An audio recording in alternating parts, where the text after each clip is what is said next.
ते आमरण उपोषण होणार आहे आणि त्या भूमिकेवरती मी आता ठाम आहे. आता शेवटी त्याच्यात किती त्रास होणार आहे, किती जीवाची लाईलाई होणार आहे, किती कडक ऊन आहे, किती त्रास आहे, किती त्या वेदना होणार आहेत, याचा मी कसलाही विचार करायचं नाही ठरवलेलं. मी आता माझ्या निर्णयावरती फायनल आहे. कारण हे सारखे उपोषणं करूनसुद्धा माझ्या जीवाला इतक्या वेदना आहेत आणि इतका त्रास आहे प्रचंड. एकदा कुठंच ते तुकडा पडू दे, सरकारचा तुकडा पडेल नाही तर माझ्या जीवाचा तरी पडेल. या भूमिकेवरती मी फायनलच आता आलेलो आहे की आपण किती दिवस आता हे असं करत राहायचं, सरकारनं किती दिवस शब्द द्यायचे आणि आपण किती दिवस त्यांना वेळ द्यायचा. हे सलग आता 3 वर्ष झाले हे आंदोलन सुरू आहे. त्यामुळं ही जी मी तुम्हाला त्या दिवशी सांगितलं होतं की मी कठोर आंदोलनाची भूमिका घेणार आहे, तर हे मे महिन्याच्या या कडक रखरखत्या उन्हात हे आमरण उपोषण होणार आहे. ना कुठल्या पाण्याविना होणार आहे, कुठल्या जेवणाविना, ना पायात काय चप्पल राहणार आहे, ना बूट राहणार आहे, ना काय राहणार आहे. मी बास टाकून एका बाजूला बसून जाणार आहे. ते जे होईल ते होईल, त्याचा विचार मी नाही करा. जर माझ्या शरीराचा मी विचार करायला गेलो तर माझ्या समाजाच्या लेकराचा उन्हाळा करून टाकला आहे या सरकारनं. त्यामुळं कुठंतरी आता हे थांबलं पाहिजे. त्यांनी याचं आश्वासन द्यायचं आणि आम्ही ते बार ऐकत बसायचं. एकदाचं होऊ जाऊ दे आणि हे झालं फायनल. याच्यावरती कुठलाही बदल नाही, काही होणार पण नाही. आणि माझ्या मराठा समाजाला विनंती की कुणीही अंतरवालीकडं तुम्ही येऊ नका. कारण सरकारनं मराठा समाजावरती खूप माया दाखवली की त्यांना ऊनच लागल, त्यांना विठीसच धरायचं नाही, म्हणजे माया दाखवली. तर मग आता त्यांना जर माया आहे तर त्यांनी आत्तापर्यंत आरक्षण दिलं असतं. आणि म्हणजे ही डाव आहे मराठ्यात संभ्रम पसरायचा आणि हे करायचं. आता हे मला नाही वाटत की देशात असं पुन्हा आमरण उपोषण कुठं देशात झालं असेल आणि इतका कठोर पद्धतीची कुठंतरी निर्णय झालेला असेल की हे मी माझ्या मनानं म्हणत नाही, पण देशात मला नाही आठवत की असं इतकं टोकाचं झालं असेल आणि ते टोकाचं आता होणार. म्हणजे आता ठरलं आहे की 30 तारखेपासून आमरण उपोषण होणार, ते पण उन्हात होणार. आमरण उपोषण होणार, मंडप टाकून होणार, अनेक प्रकारचे राहतात. ते तुमच्या साक्षीनं होणार.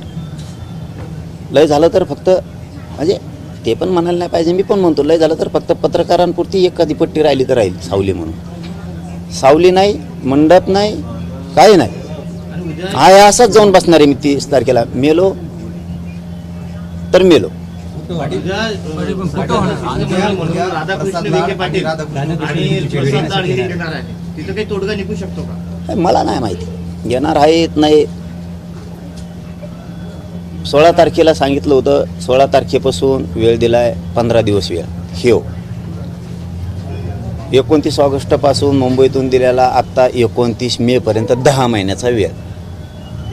काय करणार येऊन तुम्ही? चर्चा बोलणार? मला चर्चा नाही पाहिजे रे बाबा. 58 लाख नोंदी निघाल्या, त्याचे कुणबी प्रमाणपत्र तुम्ही देणार आहेत का? ज्यांना कुणबी प्रमाणपत्र दिले त्यांच्या तुम्ही व्हॅलिडिटी देणार आहेत का?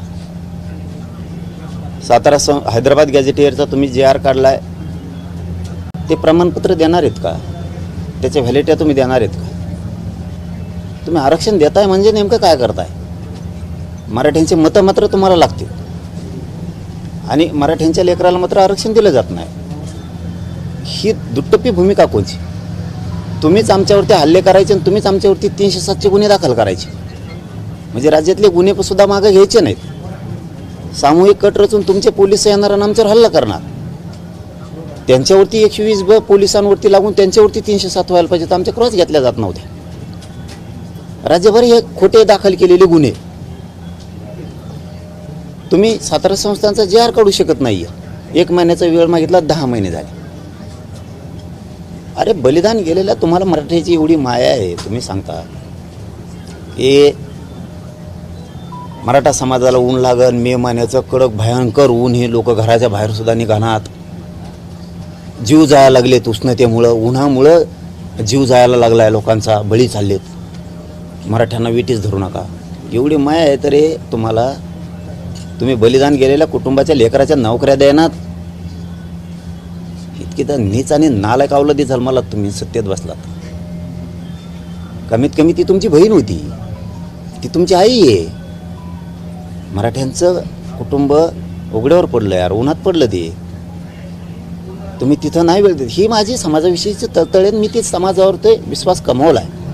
मी समाज सोडून नाही काय करत, मला नको पण काय. तुम्ही साधे साधे कामं करत नाही आहेत. साधे कामं किती वेळ लागतो मराठा आणि कुणबी मंत्रालय स्थापन करायला, किती वेळ लागतो. ओबीसींनी नाही मागून मंत्रालय स्थापन केलं, मराठ्यांनी मागून नाही दिलं. मराठा आणि कुणबी एक असून सुद्धा नाही जी आर काढला जात. नवीन एक माहिती समोर आलेली आहे. तुम्ही आंदोलन केलेल्या 3 वर्षांमध्ये मराठवाड्यात 3 लाखापेक्षा अधिक कुणबी प्रमाणपत्राचे वाटप करण्यात. उपकार केला का? कोण बॅकलॉग भरून काढणार 3 लाख लोकांचा?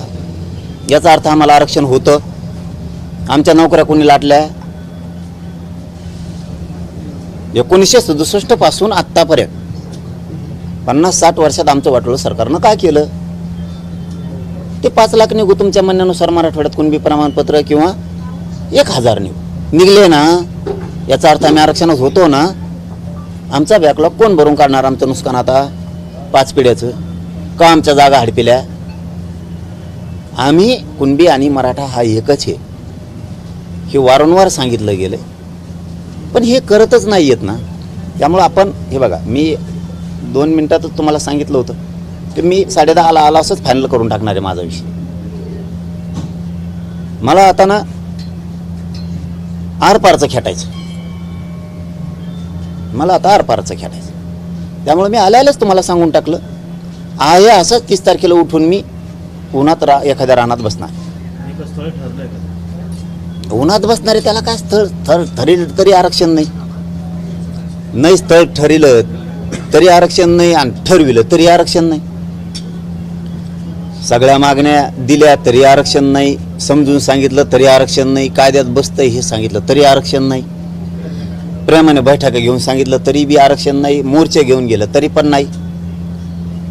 त्यापेक्षा होऊन जाऊ दे, काय होऊन जायचं होऊ दे एकदा. हां ठीक, एक गोष्ट खरी आहे, याच्यात माझ्यावरती प्रेम करणारा गोरगरीब मराठ्यांचा खूप मोठा वर्ग आहे. त्यांना विषय वाईट वाटणार आहे की उन्हात लोक बाहेर निघत नाहीत आणि तुम्ही एवढ्या रखरखत्या उन्हात आता जीवाची लाईलाई होणार आहे. त्याच्यात ते माशासारखं तरफडून मेल्यासारखा प्रकार आहे आता येऊ. त्यांना वाईट वाटेल, पण माझा नाविलाज आहे, मला त्या भूमिके घ्यावा लागते. आणि मे महिन्याच्या या कडक उन्हात मी त्या उन्हात जीवाची लाई झाली तरी चालेल, काय तरफड व्हायचं तेवढं तरफड मारफड होऊ द्या, पण मी मात्र उठत नाही आता.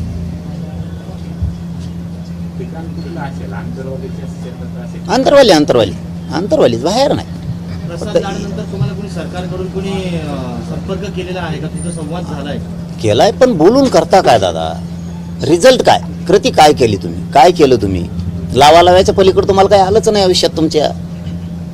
तुम्ही दुसरं काही केलंच नाही. लावालावी सोडून तुम्हाला काही आलंच नाही. ह्यो मराठा त्याच्या अंगावर घाल आणि त्यो मराठा त्याच्या अंगावर घाल आणि काम करणारे वेटीस धर. याच्या पुढे तुम्हाला काही आयुष्यात आलंच नाही ना. सरकार म्हणून फोन करून काय करता? रिझल्ट काय देणार तुम्ही? तुमचे फोन मस आले. हां, मला इथं मराठ्यांना रिझल्ट द्यायचा आहे, त्यांना आरक्षण द्यायचं आहे. तुम्ही काय दिलं? फोनवर बोलणं. त्यातलं मी नाही आहे बाबा. मला तुम्ही बोलून काय करायचं? माझ्या मराठ्यांचे लेकरं बाळ अधिकारी झाले पाहिजे, ते साहेब म्हणून माझे आईबाप मराठ्यांना बघायचे. अरे तुम्ही काय उत्तरं देता रे नालायकासारखे? काय उत्तर आहे त्यांचे? पश्चिम महाराष्ट्रातला मराठा समाज हा सदन आहे, त्यांच्याकडं ऊस आहे, बागायती आहे, फळबाग आहे. पश्चिम महाराष्ट्रातल्या ओबीसीकडे फळबाग नाही काय? काय सरकार चालित? इतकं क्रूर सरकार आणखीन आलं नसन रे कधीच देशात, जगात. काय उत्तर आहे? पश्चिम महाराष्ट्रातल्या मराठ्यांना आरक्षणाची आवश्यकता नाहीये, कारण ते सदन आहेत, त्यांच्याकडे ऊस येतं, फळबागा आहेत, द्राक्षे येतं. ओबीसीकडे नाहीत काय? मग तिथं असणाऱ्या बागायती असणाऱ्या ओबीसीला आरक्षण नाही काय? ह्यो रूल आहे का आरक्षणाचा? तिथल्या मराठ्यांकडे ऊस येतं, पाणी, सदन येत म्हणून त्यांना आरक्षण नाही देत आम्ही. मग तिथला ओबीसी काय डोंगरात राहतो का? त्यांच्याकडे फळबागा ऊस नाहीत काय? त्यांच्या पोरा नोकऱ्यातून आरक्षणातून नोकऱ्यात नाही काय गेले म्हणून मराठ्यांची जाऊ नये? विदर्भ, मराठवाडा, आम्हाला पाणी नाही, आरक्षण बी नाही. काय चूक केली राव आम्ही? अखंड महाराष्ट्राची एकजूट राहावा म्हणून मराठवाड्याला आरक्षण असून सुद्धा मराठवाडा आरक्षण सोडून अखंड महाराष्ट्रात सामील झाला. अरे नागपूरला तरी पश्चिम महाराष्ट्रात यांनी नागपूर करार केला. अरे आम्ही एवढा विश्वास टाकला महाराष्ट्रावरती. या महाराष्ट्राच्या सरकारवरती की विनाट आम्ही तुमच्याकडे आलो. कारण कुठं आपली एकजूट दिसावं, आपण अखंडपणा आपल्याला दिसला पाहिजे. तरी तुम्ही आम्हाला आरक्षण असून सुद्धा देत नाहीत. तुम्हाला लढाई खेटायचंच ना, त्याला विलाजच नाही. खेटू आपण 30 तारखेपासून खेटू. किती खेटायचं तुम्हाला, यांना लावायच्या पलीकडे काय नाही आलं बघा. यांच्या क्षमता नाही गोरगरिबांचे प्रश्न सोडवायचे. जे सोडतात ते मराठीकडे गेले नाही पाहिजे म्हणून त्या मंत्र्यांना टार्गेट केलं जातं. अजितदादा शिंदे साहेबाचे मंत्री टार्गेट का? ते गरिबाच्या समस्या जाणून घ्यायला येते म्हणून. तुम्हाला यायचं नाही, तुम्ही टाळ्या वाजणारे असल्यासारख्या बंगल्याच्या आत बसता. तुम्हाला बाहेर यायचं नाही. तुम्हाला गोरगरिबाच्या शेतकऱ्याचे प्रश्न सोडायचे नाही. डिझेलचा एवढा उद्रेक चाललाय, तुम्हाला पंपावर येऊन बघायचं नाही का हाल चाललेत. कुणाचं घर जळालं, त्याच्यात माणूस जळाला तर दवाखान्यात जाऊन तुम्हाला त्याला बघायचं नाही. एखादं पेशंट आजारी पडलं, अपघात असला, त्याचं ऑपरेशन असलं, तुमचा मुख्यमंत्री सहायता निधी लवकर लोकांना येत सुद्धा नाही. तुमचा PS सापडे 8 दिवस जाते, तोवर पेशंट मरत नाही तर सुट्टी होऊन घरी येतं. हे तुमचे काम. डिझेलला बघायला सुद्धा तुमचं कोणी जात नाही.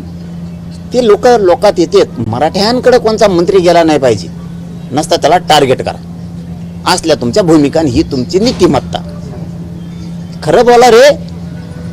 माझ्यावर डाव टाकला होता यांनी. देवेंद्र फडणवीस साहेब 100% मराठ्यांना आरक्षण देते, पण जरांगे पाटलांना फक्त आवडत्याच मंत्र्यांना भेटायचं का? देवेंद्र फडणवीस साहेबाला भेटायचं नाही का? काढा बाईट त्यांची 16 तारखेची. ही यांची बाईट. मग शब्द काय गेला माझ्या गरीब मराठ्यात? देवेंद्र फडणवीस साहेब 100% आरक्षण देतील. आम्हाला बोलवा ना. का तुम्हाला नुसतं आवडत्याच मंत्र्यांना भेटायचं? तुमच्या संभ्रम मराठा समाजाचा असा घालून दिला की आम्ही आरक्षण द्यायला तयार आहेत, पण जरांगे पाटील आम्हाला बोलवीत नाही. मराठ्यांनाही वाटलं असतं ते देते तर का बोलवीत नाही. 17 तारखेला तुमच्या मीडियाच्या बांधवाला सांगितलं, ये बाबा देण्यात. मला वाटतं याच्यातून किमान प्रसाद लाड साहेबांचे डोळे उघडतील असं मला वाटतं. मला त्यांना टार्गेट करायचं नाही, त्यांना दोष द्यायचा नाही, कारण त्यांनी सांगितलं की मी मराठा आहे म्हणून दोष द्यायचा नाही. पण डोळे उघडले असते मात्र एवढं खरं की तो हा देवेंद्र फडणवीस किती कलाकार आहे म्हणून मी त्याला बोलतो. बाबा देवेंद्र फडणवीसचं का माझं शत्रुत्व, त्याचा मग का बांधाला बांध. मग आपल्या आईला हाणलं. मराठ्यांची आई माझी आई आहे म्हणून मी त्याला बोललो. बळच नाही बोलत बाबा मी कोणाला. ही आता डोळे उघडले असते. जरांगे पाटील का बोलतायत देवेंद्र फडणवीसला? कारण मराठ्यांविषयी ठासून भरलेला द्वेष, मराठ्यावर जेवढा अन्याय करता येईल तेवढा करण्याचा प्रयत्न. पुन्हा सांगतो आजच्या प्रेसच्या माध्यमातून, आणखीनही मराठ्यांचे मन जिंकायला देवेंद्र फडणवीसांना संधी आहे. नाही आम्ही शत्रू. तुम्हाला कधी मानत नाही, मानणार. माझं म्हणणं समजून घ्या रे. भाजपमधले मराठ्यांचे मंत्री आमदार समजून घ्या रे. तुमची सुद्धा लेखबाळ मोठी होणार आहे रे. तुमची नसन होणार तर तुमच्या कार्यकर्त्याची मराठीची होणार आहे. तुमची ओढ ही मराठ्यांच्या बाजूने असलं पाहिजे. एवढं जरी झालं, लाडांना एवढं जरी कळालं आपलाच माणूस दोषी आहे, मनातली मनात म्हणतो मी, तरी खूप झालं.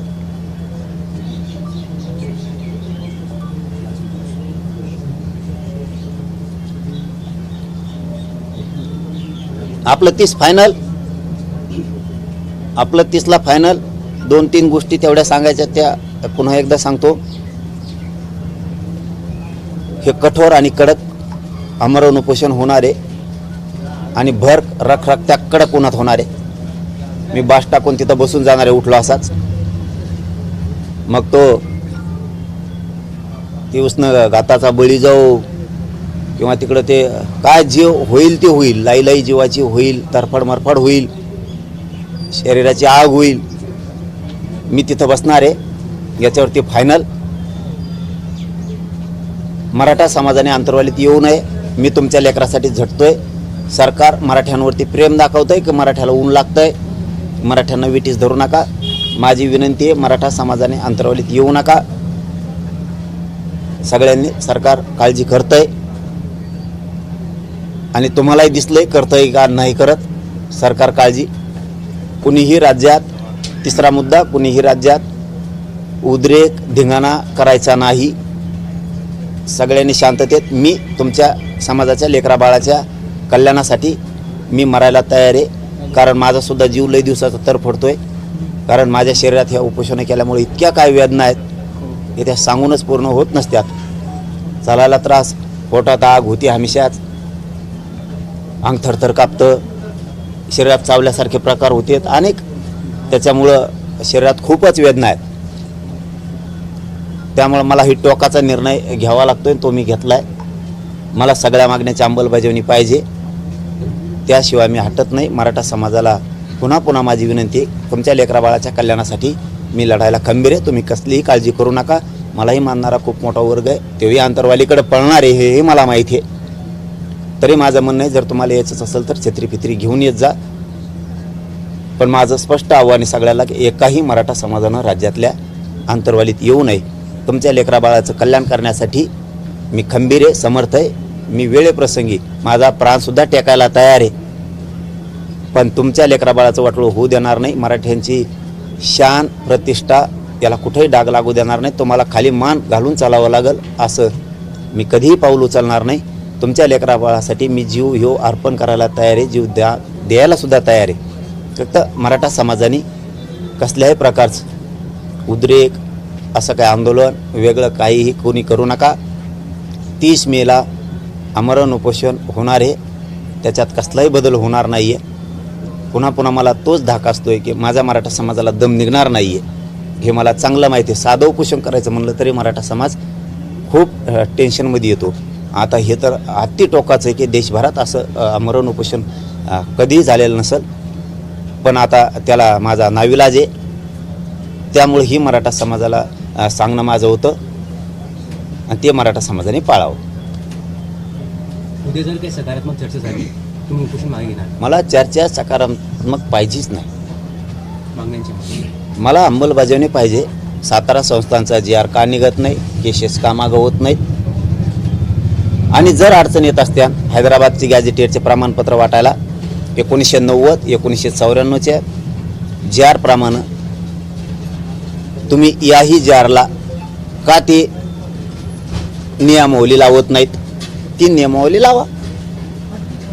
तुम्ही आंदोलनाची घोषणा करताना आता आचारसंहिता लागली विधान परिषदेची, त्यामुळे सरकार तुमच्यासोबत चर्चा करायला येईल असं वाटतं? ते येईल नाही येईल मी माझ्याच क्षमता ठेवतो. माझा मराठा समाजसुद्धा क्षमता ठेवतो.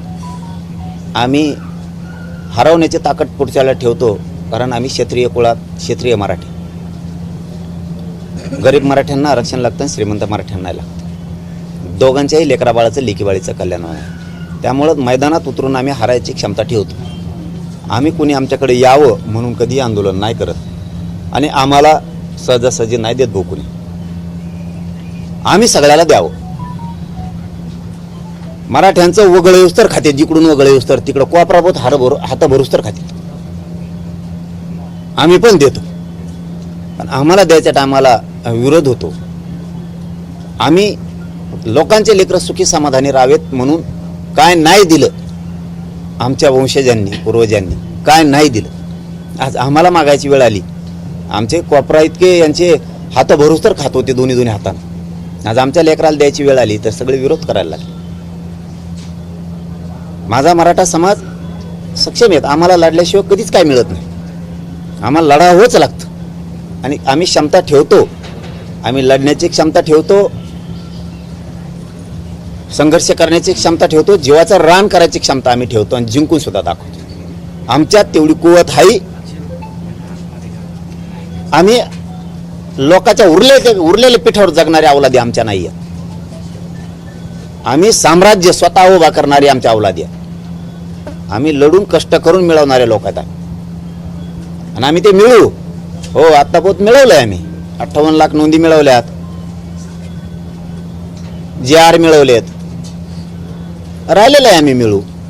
पण हे मात्र खरं आहे, ज्यावेळेस माझ्या समाजाकडे होतं त्यावेळेस माझ्या समाजानं भरभरून सगळ्यांना दिलं, पण मग त्याच भरभरून देणाऱ्या समाजाच्या लेकरावरती आज वेळ आली तर सगळेजण विरोध करायला लागले. ते एक विसरलेत. आम्ही देणारे पण आहेत, लढून मिळवणारे पण आहेत. आणखीन एक गोष्ट विसरलात तुम्ही, आम्ही एकटेच 50-55% आहेत राज्यात. आम्ही तुमचे पाठ पण पुरू शकतो, हे तुम्ही विसरलात. तुम्ही ज्या भाषा करता त्या भाषेच्या पुढच्या भाषा चालवणारे आम्ही पण आहेत. हो आहेत आम्ही, त्याच्या पुढचे आहेत आम्ही. तुमच्या डोक्यात वेगळं आहे, आमच्या डोक्यात वेगळं आहे. आम्हाला वाटतं नको, आणि तुम्हाला वाटतं हे काय करत नाही. तुमची तोडण्याची भाषा आहे, तुम्ही तोडायला सुरुवात तर करा. शेवट करतोच का नाहीत बघा. पाटील, त्या दिवशी तुम्ही बोलताना म्हटलं की सरकारनं एक जी आर काढलेला आहे की ओपनमध्ये ओबीसीला घुसता येणार नाही. तो जी आर सुद्धा आता सरकारने रद्द केला. तुम्ही अभ्यासका बोलवलेत आज त्याबरोबर. पण तो जी आर सरकारनं रद्द केला. हां, आता ते आज केलेलं असेल तर मला नाही माहिती. मी आज बोलवले होते की त्याच विषयावर. मी 16 तारखेला तुम्हाला सांगितलं होतं की मी त्या जी आरच्या बद्दल तो चांगला आहे का नाही याच्याबद्दल बोलवणं, नंतर भूमिका घे. आज मी बोलवले होते त्याच विषयावर. अभ्यास बोलवले ना, सरकारने तो जी आर रद्द केला. हा, मग ते मला माहीत नव्हतं. मग आता का रद्द केला आहे, मग चांगला आहे का ते होते याच्यावर चर्चा करू आम्ही. का रद्द केला किंवा ठेवायचा का नाही ठेवायचा याच्यावरती चर्चा होईल. पाटील, प्रसाद लाड जेव्हा तुम्हाला भेटून गेले त्यानंतर सरकारचा आणि तुमचं माझ्या काळात काही चर्चा झाली का? हो ना, बोलणं झालं. त्यांचा फोन आलता ना. मी म्हणलंच ना, हे बघा मी तुम्हाला काय खोटं बोललो यार जिंदगीत. तुमच्याशी मी प्रामाणिक आहे, माझ्या समाजाशी मी प्रामाणिक आहे. मी काहीच लपून ठेवत नाही. पण मला फोनवर नको रे बाबा. फोननी होणार काय? तू काय सांगणार आहे सांगा मला. हां, तू म्हणणार समजा टाईम लागतोय तर 8 महिने 10 महिने झाले टाईम दिला. तुम्ही म्हणता जी आर काढायचा तर काढलाय. तुम्ही म्हणता प्रमाणपत्र द्यायला नोंद पाहिजे तर 58 लाख नोंदी निघाल्यात द्यायनात. तुम्ही म्हणता व्हॅलिडिटीला अर्ज दाखल करा देतो तो केलेले आहेत. बलिदान गेलेल्या कुटुंबाला नोकऱ्या आणि त्यांचा निधी मागतोय तर बलिदान गेलेले आहेत. तुमचं बोलायला काय जागा आहे? तुमच्याकडे उत्तर द्यायला सरकारकडे जागाच नाही. त्यांनी मला खिंडीत पकडायला ठरवलं होतं यावेळेस. मी टाकला डाव. त्यांनी खिंडीत पकडलं होतं मला, किंवा मला बोलवीत नाही. मुख्यमंत्री टार्गेट केला जातो आणि आपल्या जातीचा मुख्यमंत्री नसून त्याने आरक्षण दिलं, ही भाषा त्यांची. अरे बाबा, आपल्या जातीचा मुख्यमंत्री नाही हा तरी त्याने आरक्षण दिलं. पण तुझ्या डोक्यात किडे पडलेत का? तुला दुसरं नाही का कळत? तो आपल्या जातीचा नसून त्याने आरक्षण दिलंय, पण तो आपल्या जातीचा नसून मराठ्याने त्याला मुख्यमंत्री केलं ना. ती नाही का तुझ्या डोक्यात बाबा? आता प्रसाद लाड यांनी एक प्रतिक्रिया दिलेली आहे. त्यांचं म्हणणं असं आहे, मराठा समाजाला न्याय मिळवून देणारे अपेक्षित उत्तर मनोज दादांना मिळेल. मग हायला बसलेलो मी इथंच. मी कुठं चाललोय? हे बघा, मी पुन्हा काय सांगितलं की मी ते विषय मोगच संपविला. त्यांनी डाव टाकला होता भाऊ. आम्हाला बोलवत नाहीत, हे दिलंय ते दिलंय. फक्त लाडांना एवढं जरी कळलं तरी खूप झालं, असं माझं म्हणणं आहे. की याच्यात मनातले मनात म्हणले तरी बस. ते मनातले मनात जरी म्हणले तरी बस झालं आमच्यासाठी. की ह्यो करतोय ह्यो चुकीचं नाहीये, देणारा मात्र डाव टाकतोय. आपलाच माणूस चुकीचा आहे म्हणून हे बोलतेत. मनातले मनात म्हणले तरी बस. त्यांचा राजीनामा नको आम्हाला, त्यांचं काय नको. लय झालं तर फक्त येऊन आंदोलनात बसलं तरी खूप झालं. उद्या येणार असं म्हणता येते राधाकृष्ण विखे पाटील आणि प्रसाद लाड. तुमच्या शंकाचा चर्चा होईल का नाही? होणार हो. चर्चेला काय, त्यांना आम्ही नाही म्हणलोच नाहीत ना. आणि मनोज दादांचं उपोषण होऊ नये यासाठी मी उद्या विखेंसोबत प्रवास करतोय असं पण ते म्हणतात. प्रवास करतोय म्हणजे म्हणजे जरांगेचं उपोषण होऊ नये. मला वाटलं ट्रक यायला लागलेत प्रवास करते. प्रवास तसे होय, प्रवास करतात म्हणले इतके दिवस लागणार मग यायला. मला वाटलं आजच निघालेत. त्यांनी बंद केलेत ना इमान बंद केलेत. तेल मिळत नाही म्हणून. डिझेल वाचा म्हणले आमचे मोदी साहेब, आपले सगळ्यांचे मोदी साहेब सर. ते म्हणले की बंद करून टाका सगळं, इंधन वाचा, तेल वाचा. त्यामुळं मग आज सध्या कोणी एस टीने फिरतं, कोणी त्या याच्या गाडीवर फिरतं, त्या लाईटवरच्या आकडे टाकायच्या गाडीवर, हा चार्जिंगच्या गाडीवर चालतात आकडा टाकी देत. कुठे गेलं लगेच पिन खुशी देत. बिल भरायची गरज नाही. बिल भरायला आम्हाला लावित मराठ्याला, शेतकऱ्याला. मला वाटलं एस टी फेस्टीने यायला 2 दिवस लागू शकतात, मधून खराब रस्ता आहे ना, येवल्यातून यायचं असलं तर मग आणखीन खराब आहे थोडा जास्तच. त्यामुळं मला वाटलं प्रवासाला निघालेत. काय आहे, तुमचे किती डाव असले ना, मराठा समाज कळून चुकला. आता सरकार गोड बोलून फसवतंय. मी यांच्या भरोश्यावर बैठका बंद केल्या की नाही सांगा बरं मीडियाच्या बांधव. मी आत्तापर्यंत 3 वर्षात कधी केली अशी घटना? मी माझ्या बैठका घेत राहिलो. मी लाडांवरती विश्वास टाकला, कारण शब्द तसा होता त्यांचा. उदय सामंत मुख्यमंत्री उपमुख्यमंत्र्याला विचारून गेले का? यायला मित्राला विचारून जात असते का रे? आणि तुम्ही कसं म्हणले रीत आलं की मी त्यांना नाही विचारता आलो? मग ते काय नौकर आहेत का? काय शिंदे साहेब लोक तुमचे नौकर आहेत ते? काय बोलता राव तुमची? बघा ती बाईट काढा 16 तारखेची. तुम्ही माणसाचा कंट्रोल असला पाहिजे. तुमची अशी इच्छा आहे का मराठ्याकडे येऊ नये, मंत्र्यांनी समस्या जाणून घेऊ नये? भाषा बघा. उदय सामंत तिकडे गेले, मुख्यमंत्र्याला विचारलं होतं जाताना, उपमुख्यमंत्र्याला. नोकर ठुले काय तुम्ही? ते त्यांना स्वातंत्र्य नाही का काय? आणि तुम्ही काय म्हणता इथं आल्यावर? मी मुख्यमंत्र्याला विचारून आलो नाही, मी मराठा म्हणून इथं आलो. मग ते बी मित्र म्हणून आला असेल ना. तुमचं तेच खरं. टार्गेट करायचं फक्त. अजितदादांचे मंत्री जरांग पाटलाकडे कसं काय गेले? तुम्हाला यायचं नाही, लोकाला यायचं नाही.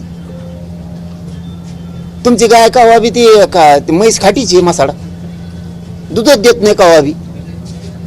हे लोकांच्या समस्या जाणून घेतात, लोकात जातेत, धडधड कामं करतात, माणसावर माणसं घालतात. शरद पवाराला का बोलले नाही? हे यांचे स्वप्न.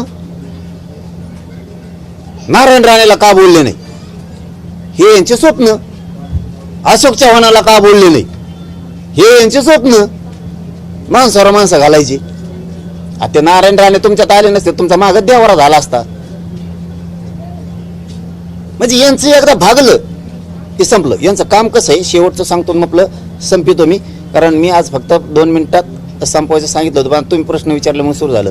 यांचं काम असं आहे फडणवीस साहेबाचं, आमचे दैत तीर्थापुरील व्यापारी होता आणि ते लय खौट जाऊनच व्यापारी होतं.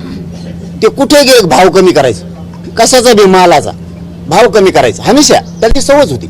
असं फडणवीस साहेबाचं काम आहे. त्याला भाव कमी करायचा नाद होता, पण ते पुढे चालून त्याचे दात पडले, बचळ पडलं. मग आता डॉक्टरकडे जाऊन बसा लागल ना, ती पर्याय नाही दुसरा, गेला डॉक्टरकडे.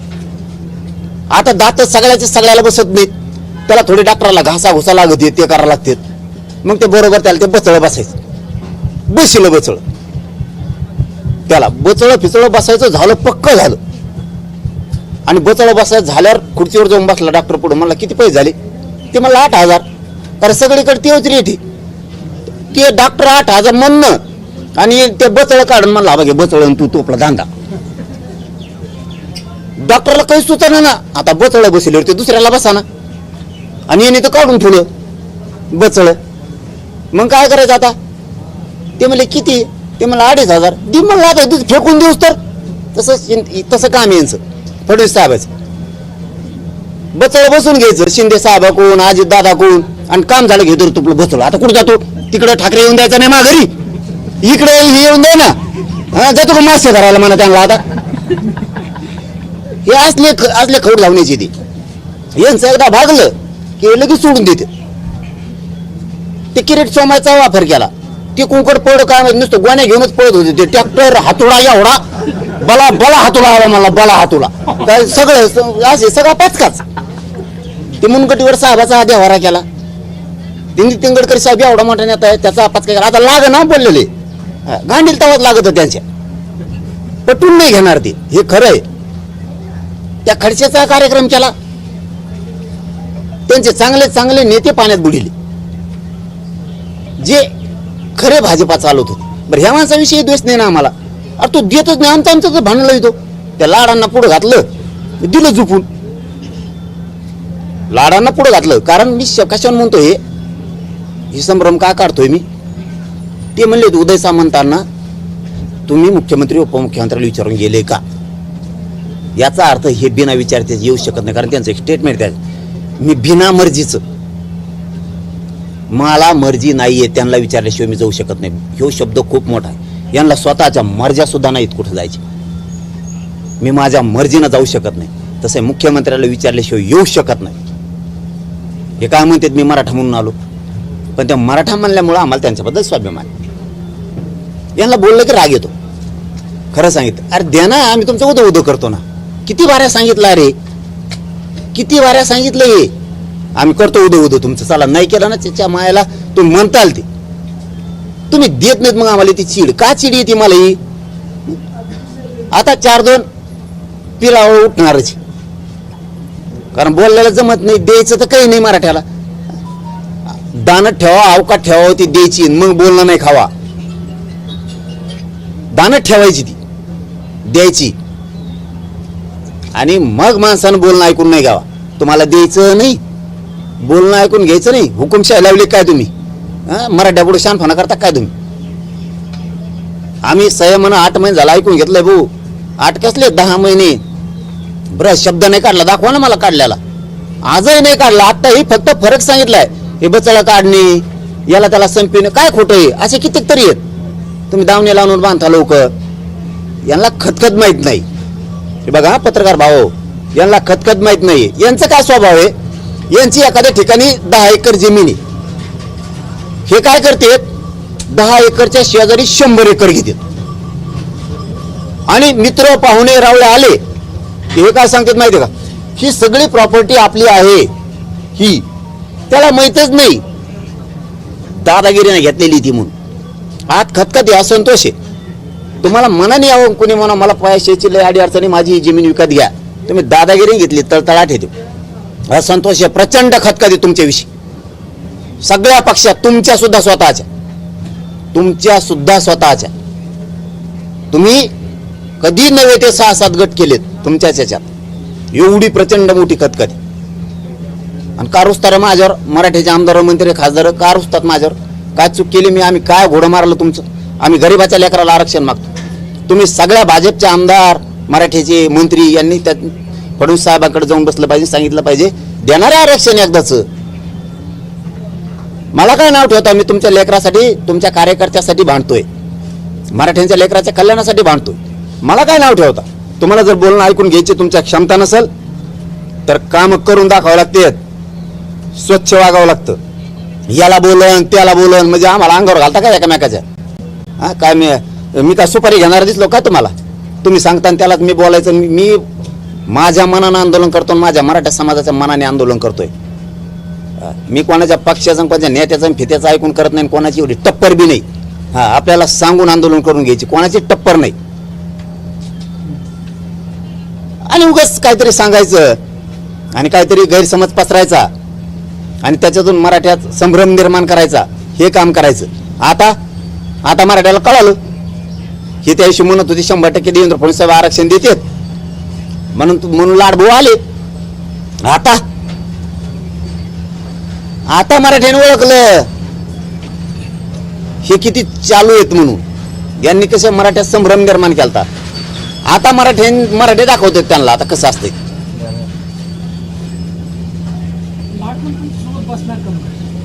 माझं आणि त्यांचं काय, लाडभाऊचं माझं काय झालंय का? माझं म्हणणं काय आहे, तुम्हाला एवढं जरी कळालं देवेंद्र फडणवीस काय चीज आहे तरी बस. आणि तुम्हाला जर आमच्या मनातला गैरसमज काढायचा असला देवेंद्र फडणवीस विषयी, हे महत्वाचं स्टेटमेंट करतोय तुम्हाला जर वाटत असेल आमच्या देवेंद्र फडणवीस साहेबांबद्दल गैरसमज झालाय, पुन्हा जर तुम्हाला तेच वाटत असेल तर तुम्ही मागण्याची अंमलबजावणी करा. तुम्हालाच कळण गैरसमज आहे का नाही.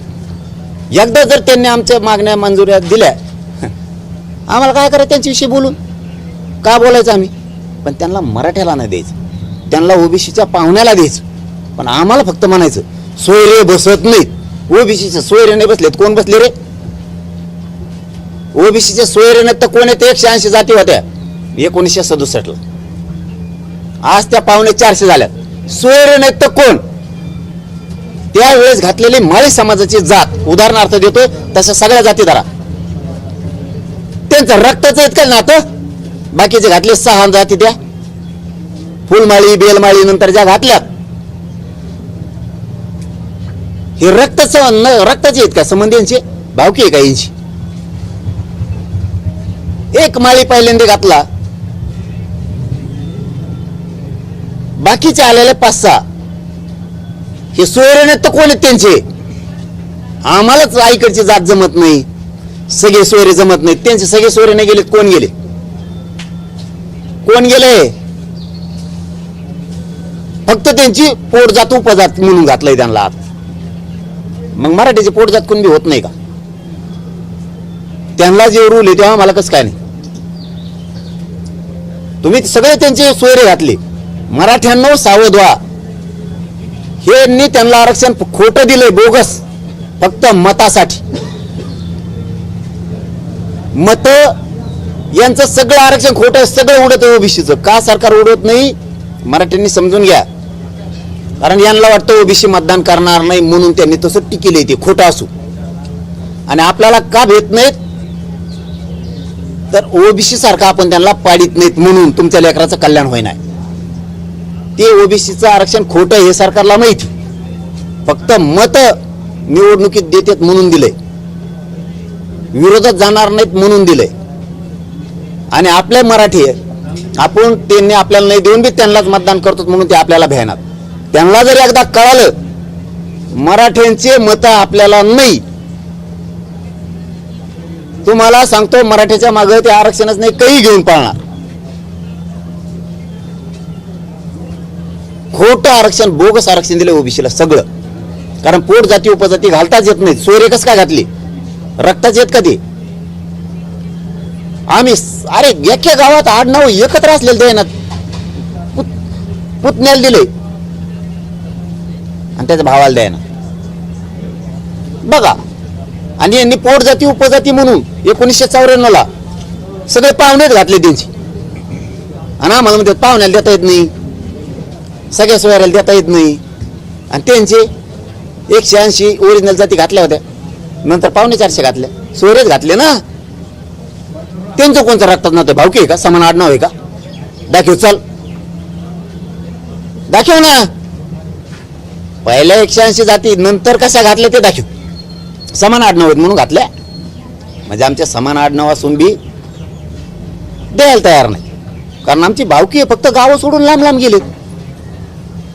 त्या गावाहून आलेला असला मग तू काय कर, इकडं आला ना, इकडचा 7-12 नाही, तिकडचा दे. तिकडं वावर नव्हतं ना येडं गांडीच्या त्याला, इकडं आल्यावर कष्ट करून कमी त्यांनी. तुमच्या डोक्यात काय किडे पडलेत का? नोंद निघाली जन्म मृत्यूवर, फसलीवरती, एखाद्याचा रजिस्ट्रीला साक्षीदार झालाय म्हणून. नाही म्हणजे तुला नाही देता येत महसुली पुरावा दे. त्याला वावरत नाही, मजूर कसा देईन? त्यांनी पाप केलं, त्याचे लेकर बाळांना अधिकारी होऊ नये, साहेब बनायचं नाही. नोंद सापडली त्याची, नाही म्हणजे महसुली दी. महसुला सापडलं, प्रवेश निर्गमवर आहे का? अरे शिकलं नाही ना यार ते. तो हो काय डोकं सरड का काय? ते शिकले नाही. पहिले लोकांना शिकत नव्हते. ते माऊली खरात आला ते या वयावली, त्याच्या भावाला दिले आणि त्याच्या लहान मोठ्या भावाला दिले, लहानाला द्यायना. गेवरायचं मालेगाव, गेवरा तालुक्यातलं मालेगावचं उदाहरण. हे देवेंद्र फडणवीसचं सरकार. आणि बोललं की आणि तिला राग येणार.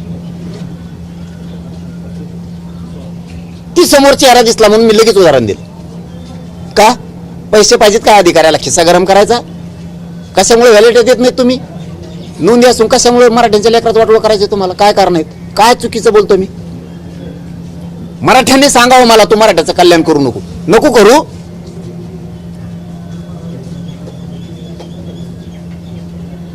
मी प्रामाणिक आहे. काय माझी चूक आहे मी प्रामाणिक असणं?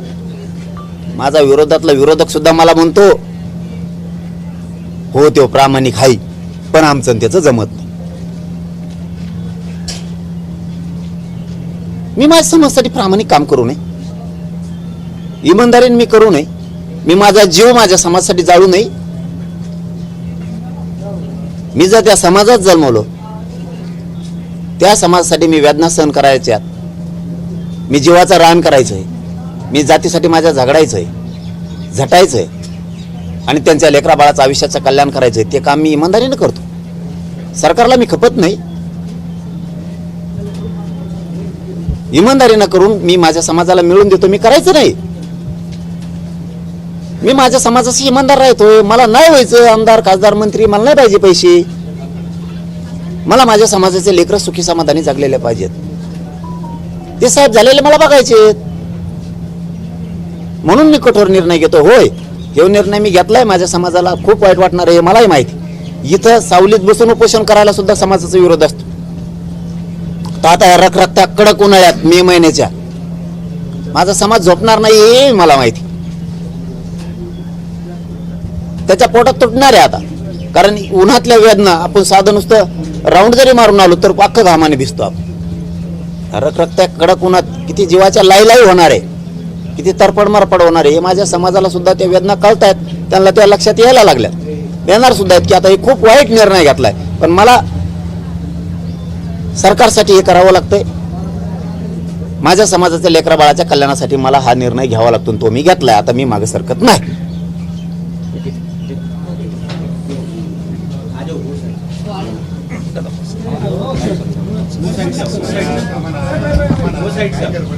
इस साइड से क्या